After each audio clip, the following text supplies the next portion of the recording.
One thing we noticed the DC Code struggles to define is the term woman. So Mayor Bowser, what is a woman? I'm a woman. Are you a woman? 100%. Okay. 100%. I'm a woman. You're looking at one. Okay, good. You actually, in section 3-703 of the DC Code, you use the phrase, the intersectionality of gender and race to create unique dynamics and effects. Can you explain what this means to the committee? Where is that, ma'am? Section 3-703 of the DC Code. Do you know what that means? No, you don't know what that means. So Chapter 14D of the DC Code establishes the commission. Chairman, I'm happy to answer questions. Mr. Chairman, I'm going to reclaim my time. This is not her time, it's my time. You can be quiet as I ask you questions, and then you can answer them. And then you can answer them. I'm not, Mr. Chairman, this is my time, not hers. I'd like to reclaim my time. Let's make good use. All right, Chair recognizes Ms. Mace from South Carolina. Thank you, Mr. Chairman, and good morning. The government of the District of Columbia, under the leadership sitting in front of us today, has become a poster child for DEI and gender madness. This has led to government. Mr. Chairman, this is not a concert. This audience can just settle down. Stop the clock, and the gentlelady's right. Under the rules of the House, the chairman is responsible for maintaining order and preserving decorum in the committee room. I expect audience members to be respectful of the committee, so I'd like to reclaim my time, too, Mr. Chairman. Absolutely. Ms. This has led to government-sanctioned racial discrimination and the erasure of women. Article 1, Section 8, Clause 17 provides Congress plenary authority over the District of Columbia. Using this authority today, I'll be introducing the No DEI in D.C. Act. This bill will rip the DEI and gender bender nonsense out of the D.C. government root and branch, and restore common sense and equal treatment under the law. As the individuals charged with writing D.C. laws, signing D.C. laws, and enforcing D.C.'s laws, we have some questions for you on the meanings of some of the curious terms we have found in the D.C. Code. My first question for Mayor Bowser, it's yes or no. The D.C. Code makes numerous references to, quote, structural or institutional racism. Do you believe the D.C. government is structurally or institutionally racist? Yes or no? Yes or no? Is D.C. government racist, institutionally racist? Yes or no? All right, you can't answer the question. So my next question for Mayor Bowser, since you're going to sit there and placate or just be quiet, in Section 7-1234.02 of D.C. Code, you use the phrase child welfare involved birthing people. Child welfare involved birthing people. Can you explain to me what this means? I'm not that familiar with that part of the code. Okay, and so you don't know. In Section 7-1234.02 of D.C. Code, you use the phrase justice involved incarcerated and homeless birthing people and their non-birthing partners. Can you explain to this committee what that means?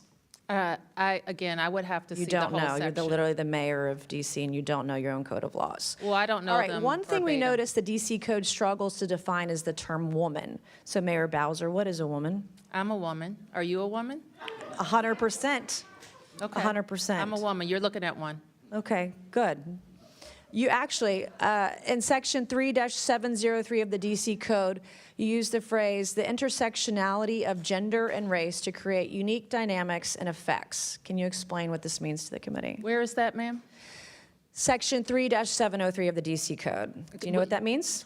No, you don't know what that means. So Chapter 14D of the D.C. Code establishes the commission. I'm happy to answer questions. Mr. Chairman, I'm going to reclaim my time. This is not her time, it's my time. You can be quiet as I ask you questions, and then you can answer them. And then you can answer them. I'm not, Mr. Chairman, this is my time, not hers. I'd like to reclaim my time. Let's make good use of the time, Ms. Mace. I'm making very good use of my time. And you're making my point. You're the mayor of D.C., and you don't even know your own code of laws. What is a birthing person?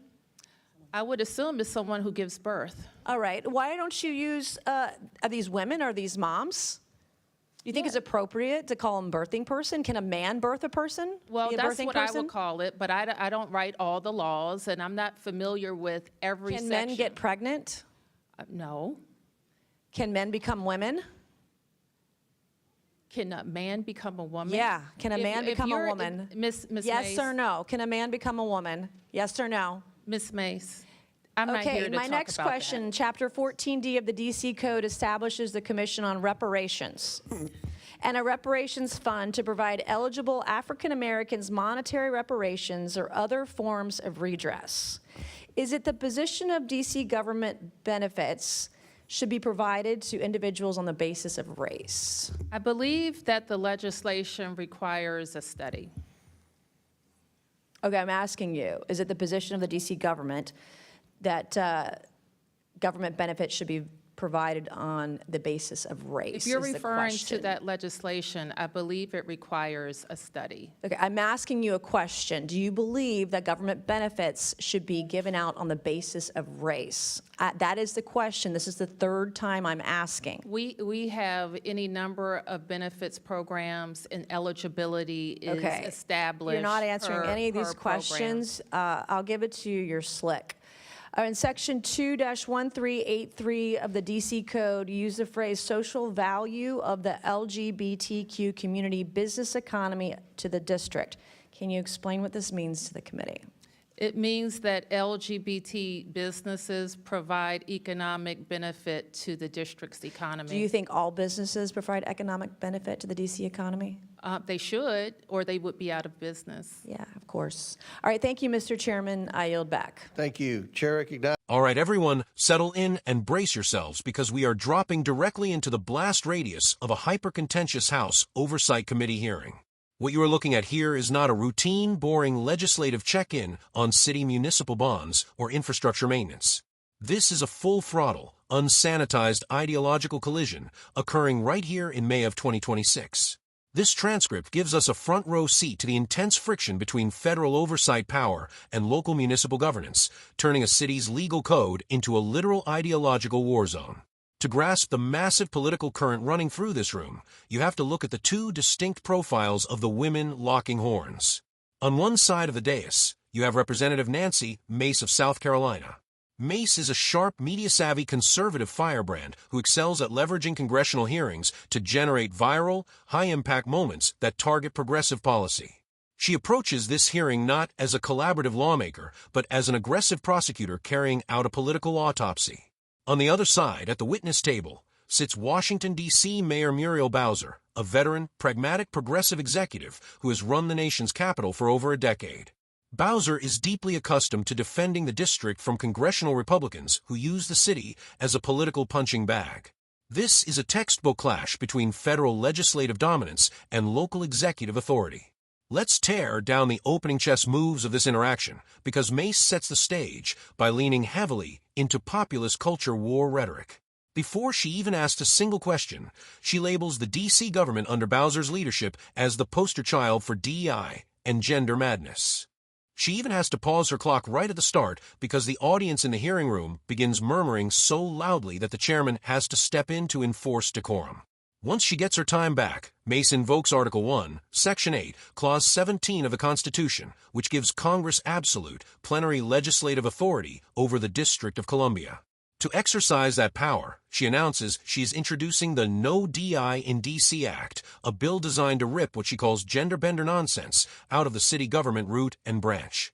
With the legal trap laid, Mace launches a rapid-fire interrogation targeting the specific, progressive terminology embedded throughout the district's official code of laws.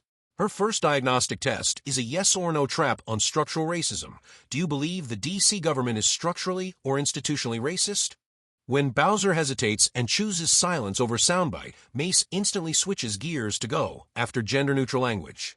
Molten sorry Mace pulls out Section 7 to 1234.02 of the D.C. Code and reads the phrase, child welfare involved birthing people out loud. She demands to know what it means. Bowser responds with a flat, bureaucratic defense. I'm not that familiar with that part of the... Mace cuts her off, highlighting that the literal mayor of the city doesn't know her own code. She reads another line from the text, justice involved incarcerated and homeless birthing people and their non-birthing partners. When Bowser again tries to dodge, Mace pivots to the ultimate, foundational culture war question, Mayor Bowser, what is a woman? Let's analyze this sequence from a communication and psychological standpoint, because the friction here hits absolute maximum capacity. The question, what is a woman, has become a signature conservative litmus test designed to force progressive officials into a corner. Watch how Bowser handles it. She doesn't take the academic bait. Instead, she personalizes it. She looks up and says, "I'm a woman. Are you a woman?" Mace fires back, 100%. "I'm a woman. You're looking at one." But look at how Mace immediately recaptures the floor. She brings up Section 3 to 703 of the Code, pointing out its use of the phrase, intersectionality of gender and race. When Bowser tries to turn it into an actual dialogue, asking where that section is located, Mace completely shuts down the exchange, asserting total control over her time. This is not her time. It's my time. You can be quiet as I ask you questions. This is raw, un-sanitized congressional dominance on display. Mace forces Bowser back to the definition of a birthing person, and Bowser offers a common-sense answer. I would assume it is someone who gives birth. Mace pounces on the semantic distinction, demanding to know why they don't just use the words women or moms before firing off the definitive binary questions. Can men get pregnant? No. Can a man become a woman? Bowser quietly tries to state that yes, a person can change their gender identity, but Mace moves the goalposts instantly to the next massive flashpoint, reparations. Let's look at the strategic shift at the 4-minute mark, because Mace moves from gender identity directly into race-based governance. She cites Chapter 14D of the D.C. Code, which establishes a commission on reparations and a reparations fund for eligible African Americans. She asks a point-blank policy question. Is it the position of D.C. government benefits should be provided to individuals on the basis of race? This is a massive structural question with intense constitutional implications. Bowser, knowing the legal dangers of an unsanitized answer on race-exclusive benefits, retreats behind a procedural defense. I believe that the legislation requires a study. Mace asks the exact same question 3 consecutive times, trying to force Bowser to endorse race-based government spending on record. Bowser refuses to break character, repeatedly stating that the legislation is just a study, and that eligibility for programs is legally established by code. Mace, realizing she has hit an experienced political counterpuncher, gives a grudging nod to Bowser's survival skills, saying, "You're not answering any of these questions. I'll give it to you, you're slick." For her final shot, Mace brings up Section 2 to 1383, which protects the social value of the LGBTQ community business economy. She asks if all businesses provide value. Bowser answers perfectly rationally, they should, or they would be out of business. With that, Mace yields back her time, having secured the specific, high-friction clips her team needs for the digital ecosystem. When you watch this entire 5-minute interaction unfold, don't just see it as a petty, partisan shouting match. This is a profound and deeply revealing look at a widening governance crisis in 2026. It exposes a system where federal lawmakers use their constitutional dominance over Washington, D.C. to stage highly publicized ideological trials, while city executives are forced to defend localized, progressive bureaucratic language that often collapses under standard, common-sense cross-examination, leaving the true purpose of municipal governance completely secondary to the cultural warfare.